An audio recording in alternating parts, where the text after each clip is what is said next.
Hello friends, welcome to Veera's little spoons. ఈరోజు మనము టమాటా రోటి పచ్చడిని ఎలా ప్రిపేర్ చేసుకోవాలో చూద్దాం. దానికోసం ముందుగా నేను ఒక 4 మీడియం సైజు టమాటాలని కట్ చేసి తీసుకున్నాను. అలాగే 6 పచ్చిమిర్చిని, కొద్దిగా చింతపండుని తీసుకున్నాను. స్టవ్ వెలిగించుకొని కడాయి పెట్టుకొని 2 స్పూన్ల వరకు ఆయిల్ని యాడ్ చేసుకుందాం. ఇందులోకి 1/2 స్పూన్ ఆవాలు, 1/2 స్పూన్ ధనియాలు, 1 స్పూన్ జీలకర్రని యాడ్ చేసుకొని వేపుకుందాం. ఇవి కొంచెం ఫ్రై అయ్యాక ముక్కలుగా కట్ చేసుకున్న పచ్చిమిర్చిని యాడ్ చేసుకొని వేపుకోవాలి. పచ్చిమిర్చి కూడా వేగిపోయాక స్టవ్ ఆఫ్ చేసుకొని వీటిని పక్కకు తీసుకుందాం.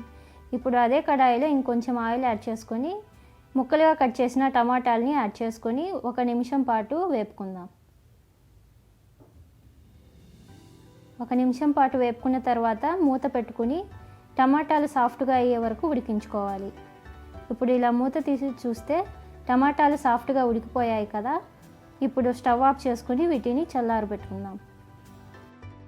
ఒక మిక్సీ జార్లోకి చల్లారబెట్టుకున్న పచ్చిమిర్చి, ఆవాలు, ధనియాలు, జీలకర్రని యాడ్ చేసుకొని అందులోకి మనం ముందుగా నానబెట్టి పక్కన పెట్టుకున్న చింతపండుని యాడ్ చేసుకుందాం. ఇందులోకి 1 టేబుల్ స్పూన్ వరకు సాల్ట్ యాడ్ చేసుకొని మిక్సీ చేసుకుందాం. మరీ మెత్తగా ఫైన్ పేస్ట్లా కాకుండా ఇలా నేను చూపిస్తున్న విధంగా మిక్సీ చేసుకోవాలండి.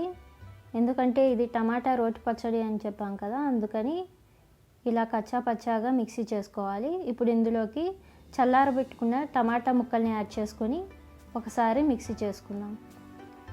ఇప్పుడు ఇందులోకి 4-5 వెల్లుల్లి రెబ్బలు ఇలా దంపుకొని ఒకసారి పల్సిచ్చి ఒక బౌల్లోకి యాడ్ చేసుకోవాలి.